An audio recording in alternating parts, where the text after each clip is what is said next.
Hockey के tournament का जो उद्घाटन समारोह है, इसमें आपके सोजत के एसडीएम साहब बुला रहे हैं, शिक्षा विभाग के अधिकारी भी हैं, स्थानीय सरपंच साहब, आसपास के सरपंच साहब, हमारे और भी जनप्रतिनिधिगण, खेल जगत के सारे प्रशासक, अध्यापक, पीटीआई इंचार्ज एवं सबसे ज़्यादा इस 19 वर्षीय छात्र हॉकी प्रतियोगिता में भाग लेने वाले राजस्थान के समस्त जिलों से आए हुए खिलाड़ीगण साथियों, बहुत अच्छी बात है कि चंडाउल में आज ये आयोजन हुआ। इस गांव की परंपरा है, चंडाउल का खेल का इतिहास है, यहाँ लोगों का जुनून है कि ये खेल की दृष्टि से हमेशा अपने गांव को, अपने बच्चों को आगे बढ़ाने में लगे रहते हैं। मैं चंडाउल सरपंच साहब, यहाँ के जो राजू जी चौधरी हैं और भी जो सारे लोग इस व्यवस्था से जुड़े हुए हैं, प्राचार्य में इसकी तैयारियां होती हैं। जब नोटिफिकेशन आता है जिला शिक्षा अधिकारी या निदेशालय के यहाँ से, तो प्राचार्य जी या हेडमास्टर साहब जो भी हैं वो शारीरिक शिक्षक को बुला के बात करते हैं कि ये आ गया है, अगले टूर्नामेंट वहाँ होने वाले हैं।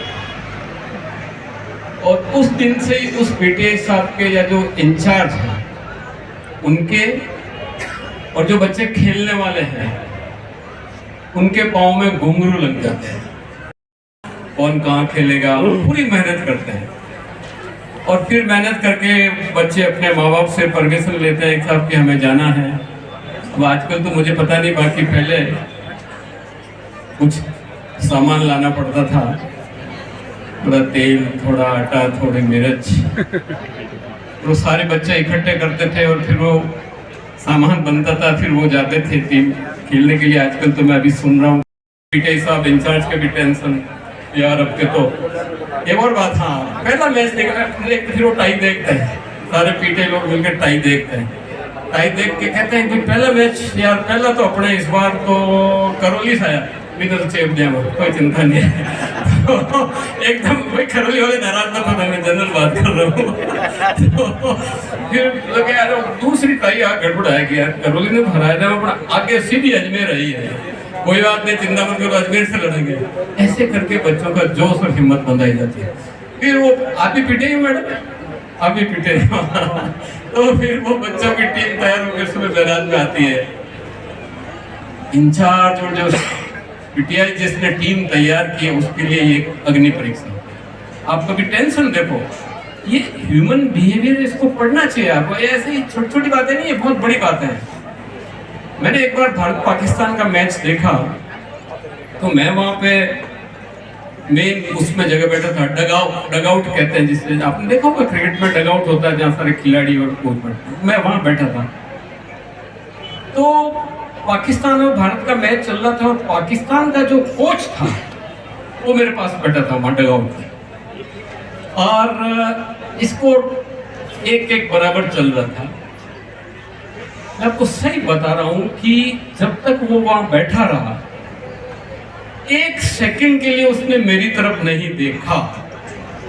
1 सेकंड के लिए वो है जो मतलब बिल्कुल दुनिया से हट गया और उसका पूरा ध्यान ये सरदार खान क्या कर रहा है, इस्लाउद्दीन ने गलत पास क्यों दे दी, और वो गालियां बोल रहा था मनी में।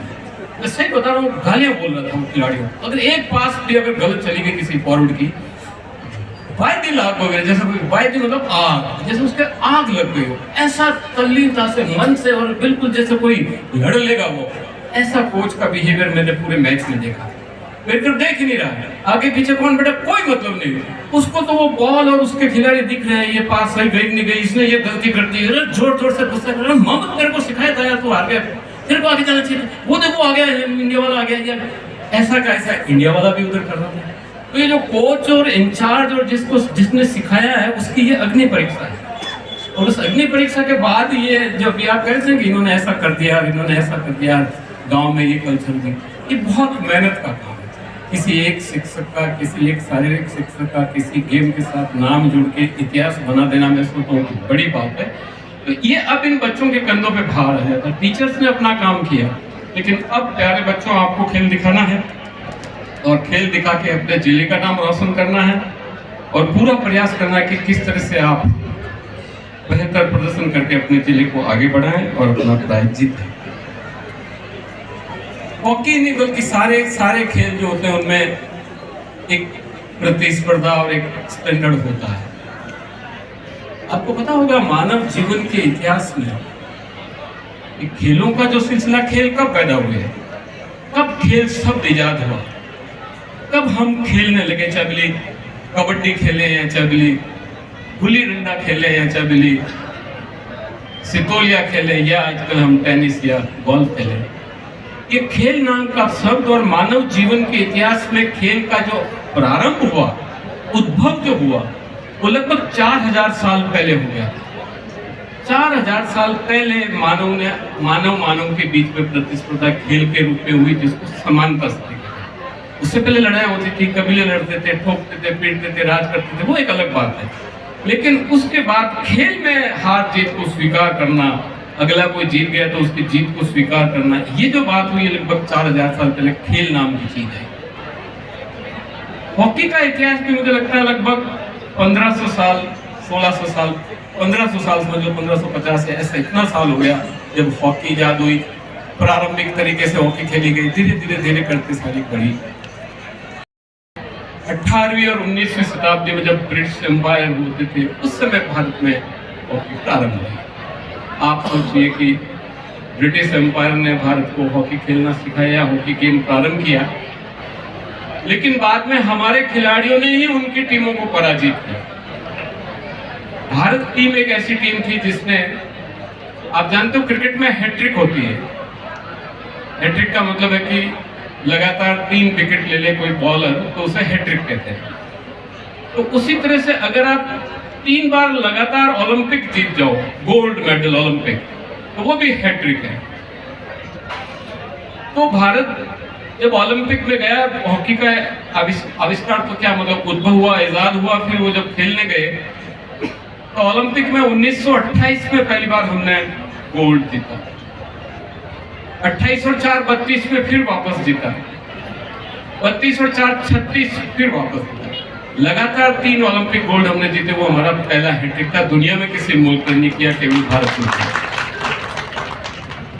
36 के बाद फिर दुनिया में अव्यवस्था हो गई, वर्ल्ड वॉर सेकंड आ गया। वर्ल्ड वॉर सेकंड आने से ओलंपिक बंद हो गए, फिर वापस ओलंपिक शुरू हुए और फिर वापस जब ओलंपिक शुरू हुए 1948 में, फिर 48 और 4 52 और 52 और 4 56। ये जो तीनों ओलंपिक हुए, इन तीनों ओलंपिक में भी भारत ने गोल्ड मेडल जीता और वो भारत का दूसरा हैट्रिक था हॉकी। ये मैं आपको इसलिए कहना चाह रहा हूँ कि आप जिस गेम को आज खेल रहे हैं, जिस गेम को आपने अपनाया है, उसका भारत का बहुत स्वर्णिम इतिहास रहा है और दुनिया में आले नंबर पे रहा है, जिसे हम कह सकते हैं आलेजा था। अब समय के साथ साथ बहुत लंबी बात है, मैं नहीं कहना चाह रहा, लेकिन मैं सोचता हूँ कि इन बच्चों के हाथों में, आज मैं जब परेड के पहले जब मैं एक टीम से मिल रहा था और मैं जब बातचीत भी कर रहा था, मुझे लग रहा था कि हॉकी का भविष्य राजस्थान में उज्जवल है। जिस तरह से बच्चों का बॉडी लैंग्वेज, जिस तरह से उनकी तैयारी, जिस तरह से उनका कॉन्फिडेंस और बातचीत में जो उन्होंने मेरे को हॉकी के संबंध में जवाब दिए, मुझे बहुत अच्छा लगा कि सारी टीमें तैयार होकर आई है और एक बहुत ही अच्छा गेम आज यहाँ पे होने वाला है। और ये जो हॉकी सिखाने की बात है या हॉकी को डेवलप करने की बात है, हमें डेडिकेशन चाहिए। अब आजकल क्या हुआ कि दूसरे गेम्स पे थोड़ा ध्यान ज़्यादा चला गया, इसलिए हॉकी को जो टाइम, जो इम्पोर्टेंस, जो महत्ता मिलनी चाहिए थी, उसमें कुछ कमी हुई है। हमें ज़रूरत है कि हमारे मौलिक खेल को, जिसमें कि जो कभी भारत का राष्ट्रीय खेल और जिसका दुनिया में भारत का परचम, विगत कई वर्षों से हम लोग उस अवस्था में नहीं हैं। अभी मैंने किसी से पूछा था वहाँ का कैप्टन था, वो कह रहा था कि मैं गोलमैन हूँ। मैंने उससे पूछा कि क्या आप श्रीजेश का नाम जानते हो? तो उस बालक को श्रीजेश का नाम पता नहीं था। तो हालांकि श्रीजेश का नाम जानने से कोई इसका खेल बेहतर हो जाएगा, ये भी कोई सवाल नहीं है, लेकिन जिज्ञासा होनी चाहिए, देखने की एक ललक होती है और अखबार में पढ़ने की एक भूख होनी चाहिए कि आज इंडिया की हॉकी में हो क्या है। अगर मैं हॉकी का खिलाड़ी हूँ तो मुझे हॉकी के बारे में चिंतन करना चाहिए। मैं अखबार पढ़ूँ, खिलाड़ू, मैं आपको ये कहना चाह रहा हूँ खिलाड़ियों को कि आपकी जिज्ञासा या आपकी ललक या आपकी तड़प तो इतनी होनी चाहिए, और ये कोचेज के लिए भी लागू होता है कि अगर आपके सामने दैनिक नवज्योति, राजस्थान पत्रिका या दैनिक भास्कर अखबार जब आए और अखबार को अगर आपने फ्रंट पेज पहले पढ़ लिया, इसका मतलब आप खिलाड़ी नहीं है, इसका मतलब आप दिल से खिलाड़ी नहीं है। दिल से खिलाड़ी वो होता है जो भास्कर पत्रिका, नवज्योति का सबसे पहले खेल पेज निकाले और सबसे पहले खेल पेज पढ़े, उसके बाद फ्रंट पेज पढ़े, सेकंड पेज पढ़े, थर्ड पेज। वो एक खिलाड़ी की भूख है, वो एक तड़प होनी चाहिए, वो लड़का खेल में आगे निकलता है। तो अगर ये वो लड़का जिससे मैंने पूछा कि श्रीजेश कौन है, अगर वो उस अखबार में पहले खेल पेज पढ़ता, उसको पता होता कि भारत का कैप्टन गोलकीपर है, तो करने नहीं देंगे, आपको चेक कर लेंगे, बॉल क्लियर कर लेंगे, आप अंडर कटिंग हो जाएगी आपकी, आप स्कूप करोगे तो फंस जाओगे। अब उस जमाना गया, वो पहले एक समय था जब मैं कहीं पढ़ रहा था कि पहले ओलंपिक में जब 1928 में भारत उतरी तो भारत ने कुल 29 गोल किए विरोधी टीमों पे, और भारत के ऊपर एक गोल नहीं हुआ, 0। 29 गोल भारत ने किए, भारत के ऊपर 0 था, और उस 29 गोल में से 14 गोल ध्यानचंद ने किए।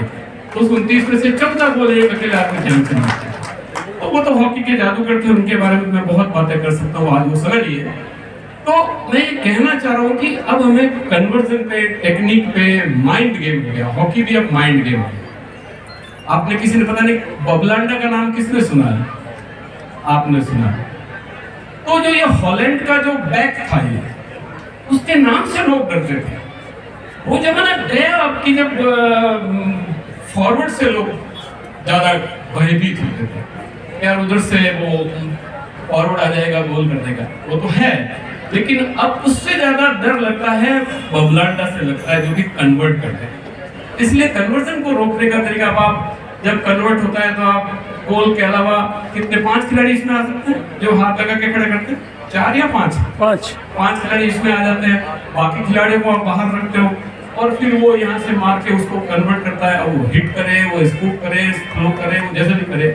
तो ये टेक्निक सारी बदली हुई है, इसलिए हमको समय के साथ हमारी अप्रोच भी बदली। मैं पूरा भरोसा, मुझे, मैं तो एक आउटसाइडर हूँ, मैं कोई खेल का आदमी नहीं हूँ, और मैं जानता हूँ जो आपको कहता हूँ, तो आप तो मेरे से ज्यादा खेल जानते हो, आपके तो दिन का रात का काम ही खेल है, और आजकल तो टीवी, इंटरनेट सारे आ गए, इसलिए दुनिया में कहाँ क्या हो रहा है सब आपको पता है।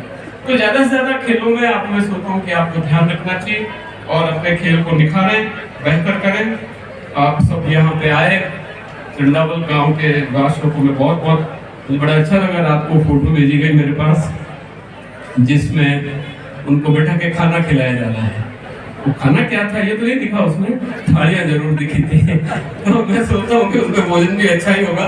क्या लापसी और चिड़ा और खाटो तो नहीं करती आज? ये इधर का यहाँ का बड़ा पॉपुलर फूड है। अब ये बाहर से बच्चे आए, कोई धौलपुर से आया, कोई कोटा से आया, कोई जोधपुर या जालोर, गंगानगर, हनुमानगढ़, पूरे राजस्थान के, तो बड़ा अच्छा दृश्य आज यहाँ देखने को मिला। आप सबका बहुत स्वागत है, और मैं सोचता हूँ कि अच्छा खेल यहाँ पे होगा, रेफरीज भी अच्छा काम करेंगे। अभी जो आपने परेड का निर्णय निकाला, अच्छा निर्णय था आपका। आपका खेल ही एक ऐसी चीज है, जैसा कि मैंने कहा कि निर्णय होने के बाद उसको स्वीकार करने के अलावा कोई चारा दूसरा नहीं। इसलिए जो वासना में या क्या छोटी मोटी घटना हो गई, उस घटना को भूल जाओ, और खेल में बस जो हो गया जो हो गया। मैंने ये कहा कि एक बार हमारे जिला स्तर का मैच हो रहा था, कलेक्टर वर्सेस कर्मचारियों, और मैं खुद बैटिंग कर रहा था। मैं क्रिकेट भी खेलता हूँ, मैं खुद बैटिंग कर रहा था, और उधर से एक क्लास 4 बॉलिंग कर रहा था। क्योंकि वो तो कर्मचारी कर ही सकता, करना चाहिए। और उसकी बॉल पे मेरे को एम्पायर ने एलबीडब्ल्यू दे दिया। अब मैं बहुत कहने लगा यार गेंद बाहर जा रही है, मार तो पक 12 है, तो ठीक है एलबीडब्ल्यू दे दिया। लेकिन एम्पायर ने बड़ी खड़ी करती, कलेक्टर साहब बाहर चले। ये खेल की महिमा है, ये खेल की परंपरा है। इसलिए जो निर्णय हो गए तो किसी को निर्णय करना है। भगवान तो आके बैठेगा नहीं वहाँ। अगर आप ये सोचो कि साहब ये तो रेफरी, ये तो यहीं के रहने वाले हैं, ये तो ये कर देंगे, रेफरी का दिखता नहीं है, रेफरी, अरे भाई रेफरी तो रेफरी है, नहीं तो कोई भगवान तो आके फैसला करेगा नहीं और आपको वहां बैठाएंगे नहीं। तो जब आपको नहीं बैठाएंगे, भगवान फैसला करेगा नहीं, तो किसी न किसी को तो आदमी को ही करना है ना। अब जो आदमी को करना है, जिसको हमने सौंप दिया, उस समय तो उसको मानना पड़ेगा, वही भगवान। चाहे हाँ हड़ाहड़ कर दिया तो सही है और बिल्कुल सही कर दिया तो सही है। ये खेल की रीति है, ये खेल की नीति, इसी हिसाब से खेल चलते हैं। तो आज आपकी परेड में कौन फर्स्ट आई, कौन सेकंड आई, सही आई या हड़ाहड़ आई, मैं तो उसको मानता हूँ फर्स्ट आ गई। लेकिन ये अपेक्षा करता हूँ कि अच्छा निर्णय हो और बहुत ही बेहतरीन तरीके से खेलों को आगे बढ़ाया जाए। थोड़ा जो स्थानीय जो